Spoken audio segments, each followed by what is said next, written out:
ರಾಜ್ಯದಲ್ಲಿ SIR ಅವಧಿಯನ್ನ ವಿಸ್ತರಣೆ ಮಾಡುವಂತೆ ಅರ್ಜಿ ಸಲ್ಲಿಸಲಾಗಿದೆ. ಇನ್ನು ಮುಂದಿನ 3 ತಿಂಗಳವರೆಗೆ SIR ಅವಧಿಯನ್ನ ವಿಸ್ತರಣೆ ಮಾಡಬೇಕು ಅಂತ ಅರ್ಜಿ ಸಲ್ಲಿಸಲಾಗಿದೆ. ಈಗ SIR ಮಾಡೋದಕ್ಕೆ ಸಮಯ ಎಷ್ಟು ಕಡಿಮೆ ಇದೆಯಲ್ಲ, 1 ತಿಂಗಳು ಇದು ಸಾಕಾಗಲ್ಲ. ಇನ್ನು 3 ತಿಂಗಳವರೆಗೆ ಇದನ್ನ ವಿಸ್ತರಿಸಬೇಕು ಅಂತ ದೇವನೂರು ಮಹಾದೇವ, ರಾಮಚಂದ್ರ ಗುಹಾ ಇವರುಗಳೆಲ್ಲ ಕೋರ್ಟಿಗೆ ಅರ್ಜಿ ಸಲ್ಲಿಸಿದಾರಂತೆ. ಯಾಕೆ ಅಂತ ಇನ್ನಷ್ಟೇ ಗೊತ್ತಾಗಬೇಕಾಗಿದೆ. ಸರ್ಕಾರ, ಮುಖ್ಯ ಚುನಾವಣಾಧಿಕಾರಿ ಹಾಗೂ ಎಲೆಕ್ಷನ್ ಕಮಿಷನರ್ ಇವ್ರನ್ನೆಲ್ಲ ಪ್ರತಿವಾದಿಯನ್ನಾಗಿಸಿ ಕೋರ್ಟ್ಗೆ ಅರ್ಜಿ ಸಲ್ಲಿಸಿದ್ದಾರೆ. ಇನ್ನೂ 3 ತಿಂಗಳು ಬೇಕು ಅಂತ. ಯಾಕೆ ಬೇಕು ಇವ್ರಿಗೆ ಇನ್ನೂ 3 ತಿಂಗಳು? ಯಾಕಂದರೆ ಬೇರೆ ರಾಜ್ಯಗಳಲ್ಲೆಲ್ಲ ಇದನ್ನು 1 ತಿಂಗಳಲ್ಲಿ ಬೇರೆ ರಾಜ್ಯಗಳಲ್ಲಿ ಏನು ಟೈಮ್ ಲಿಮಿಟನ್ನು ಫಾಲೋ ಮಾಡಿದಾರೋ ಕರ್ನಾಟಕದಲ್ಲೂ ಅದೇ ಟೈಮ್ ಲಿಮಿಟನ್ನು ಫಾಲೋ ಮಾಡಿದ್ದಾರೆ. ಇಲ್ಲಿ ಯಾಕೆ ಅರ್ಜಿ ಸಲ್ಲಿಸಿದ್ದಾರೆ ಇನ್ನಷ್ಟೇ ಗೊತ್ತಾಗಬೇಕಾಗಿದೆ. ಒಟ್ಟಿನಲ್ಲಿ ರಾಮಚಂದ್ರ ಗುಹಾ, ದೇವನೂರು ಮಹಾದೇವ ಅವರೆಲ್ಲ ಅರ್ಜಿ ಸಲ್ಲಿಸಿದ್ದಾರೆ. ಇನ್ನೂ 3 ತಿಂಗಳು SIR ಅವಧಿಯನ್ನು ವಿಸ್ತರಣೆ ಮಾಡಬೇಕು ಅಂತ. ಇನ್ನಷ್ಟು ಅಪ್ಡೇಟ್ ಪಡ್ಕೊಳ್ಳೋಣ. ಪ್ರತಿನಿಧಿ ಅಭಿಷೇಕ್ ಜಯಶಂಕರ್ ಲೈವ್ ಕನೆಕ್ಟ್ ಆಗಿದ್ದಾರೆ. ಅಭಿಷೇಕ್, ಈ ವಿಚಾರದಲ್ಲಿ ಇನ್ನೂ 3 ತಿಂಗಳು ವಿಸ್ತರಣೆ ಮಾಡಬೇಕು ಅನ್ನೋದಾದರೆ ಯಾವ ಕಾರಣಕ್ಕೆ ಅಂತ, ಯಾಕೆ ಅಂತ ಹೇಳ್ತಾ ಇದ್ದಾರೆ ಈಗ? ಯಾಕಂದರೆ ಅರ್ಜಿ ಸಲ್ಲಿಕೆ ಮಾಡಿದವರೆಲ್ಲ ಭಾಳ ದೊಡ್ಡ ದೊಡ್ಡ ಸಾಹಿತಿಗಳು, ದೇವನೂರು ಮಹಾದೇವ್ ಅವರು, ರಾಮಚಂದ್ರ ಗುಹಾ ಅವರು ಏನು ಕಾರಣ ಕೊಟ್ಟಿದ್ದಾರೆ ಇನ್ನೂ 3 ತಿಂಗಳು ಯಾಕೆ ಬೇಕು ಅಂತ ಹೇಳ್ತಾ ಇದ್ದಾರೆ? ಬೇರೆ ರಾಜ್ಯಗಳಲ್ಲೆಲ್ಲ ಇದೇ ರೀತಿ 1 ತಿಂಗಳ ಟೈಮ್ ಡ್ಯೂರೇಷನ್ನಲ್ಲೇ ಮಾಡಿದ್ದಾರಲ್ವಾ? ಏನು ಡೀಟೇಲ್ಸ್ ಇದೆ?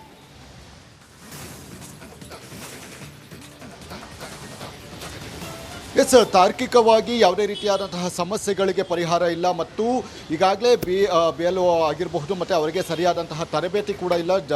ಜನರಿಗೆ ಸಾಕಷ್ಟು ಗೊಂದಲ ಇರುವಂತಹ ಒಂದು ಕಾರಣದಿಂದಾಗಿ ಈ ಒಂದು ಪ್ರಕ್ರಿಯೆ ಏನಿದೆ ಇನ್ನೂ 1 ರಿಂದ 3 ತಿಂಗಳವರೆಗೆ ವಿಸ್ತರಣೆ ಮಾಡಿ ಅಂತ ಹೇಳಿ ಅವರು ಅರ್ಜಿಯಲ್ಲಿ ಉಲ್ಲೇಖವನ್ನು ಮಾಡಲಾಗಿರುವಂಥದ್ದು. ಅದೇ ರೀತಿಯಾಗಿ ತರಬೇತಿಯನ್ನು ಕೊಡಬೇಕಾಗುತ್ತೆ. ಈ ರೀತಿಯಾದಂತಹ ಇದನ್ನು ಸರ್ವೆ ಮಾಡಿ ಅಂತ ಹೇಳಿ ರಾಜ್ಯ ಸರ್ಕಾರ ಕೊಟ್ಟಿರುವಂತಹ ಒಂದು ಸರ್ಕಾರ ಕೊಟ್ಟಿರುವಂತಹ ಒಂದು ಕಾರಣದಿಂದಾಗಿ ಇಮಿಡಿಯೇಟಾಗಿ ಅವರಿಗೂ ಕೂಡ ಏನು ಮಾಡಬೇಕು, ಏನು ಮಾಡಬಾರ್ದು ಅನ್ನುವಂತಹ ವಿಚಾರಗಳು ಕೂಡ ಗೊತ್ತಿರೋದಿಲ್ಲ. ಹೀಗಾಗಿ ಅವರಿಗೆ ಸರಿಯಾದಂತಹ ಒಂದು ತರಬೇತಿಯನ್ನು ನೀಡಿದ ಬಳಿಕ ಈ ಪ್ರಕ್ರಿಯೆಯನ್ನು ಮುಂದುವರಿಸಬೇಕು.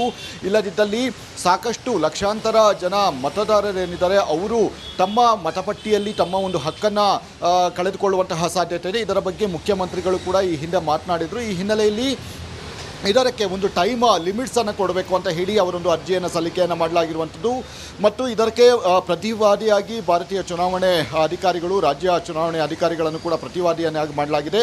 ಮತ್ತು ಈ ಒಂದು ಅರ್ಜಿ ಸಲ್ಲಿಕೆ ಆಗಿದೆ ಅಷ್ಟೇ, ಆದರೆ ಇದರ ದಿನಾಂಕ ಇನ್ನೂ ಕೂಡ ನಿಗದಿಯಾಗಿಲ್ಲ. ಯಾವಾಗ ಇದರ ಹಿಯರಿಂಗ್ ಬರುತ್ತೆ ಅನ್ನುವಂಥದ್ದು ಮುಂದಿನ ಹಂತದಲ್ಲಿ ಕಾದು ನೋಡಬೇಕಾಗಿದೆ. ಈಗ ಸದ್ಯದ ಮಟ್ಟಿಗೆ 1 ರಿಂದ 3 ತಿಂಗಳವರೆಗೆ ಯಾವುದೇ ರೀತಿಯಾದಂತಹ ಪ್ರಕ್ರಿಯೆ ಮಾಡಬಾರ್ದು ಅಂತ ಹೇಳಿ ಅರ್ಜಿಯನ್ನು ಸಲ್ಲಿಕೆಯನ್ನು ಮಾಡಲಾಗಿದೆ. ಇದರಲ್ಲಿ ಇದನ್ನು ವೆರಿಫಿಕೇಷನನ್ನು ಮಾಡಬೇಕಾಗುತ್ತೆ. ಈಗ ಸಹಜವಾಗಿ ಅದರ ಆಗ್ತಾ ಇದೆಯಾ? ಇವಾಗ ಇಷ್ಟೆಲ್ಲ ಪ್ರಾಬ್ಲಮ್ ಏನು ಹೇಳಿಕೆಯನ್ನು ಕೊಟ್ಟಿದ್ದಾರೆ ಅಂದರೆ ಅರ್ಜಿಯಲ್ಲಿ ಉಲ್ಲೇಖವನ್ನು ಮಾಡಿದ್ದಾರೆ. ಆ ಉಲ್ಲೇಖ ಮಾಡಿರುವಂತಹ ಸಮಸ್ಯೆಗಳು ನಿಜಕ್ಕೂ ಆಗ್ತಾ ಇದೆಯಾ ಅಥವಾ ಇಲ್ವಾ ಅನ್ನುವಂತಹ ಒಂದು ವಿಮರ್ಶೆಗಳನ್ನು ಕೂಡ ಈಗಾಗಲೇ ಮಾಡುವಂತಹ ನಿಟ್ಟಿನಲ್ಲಿ ಈಗಾಗಲೇ ಸರ್ಕಾರ ಕೂಡ ಮುಂದಾಗಿದೆ. ಯಾಕಂದರೆ ಈ ಒಂದು ಅರ್ಜಿ ಮುಂದಿನ ದಿನಗಳಲ್ಲಿ ಅಕ್ಸೆಪ್ಟ್ ಆಗುವಂತಹ ಸಾಧ್ಯತೆಗಳು ಕೂಡ ಇದೆ.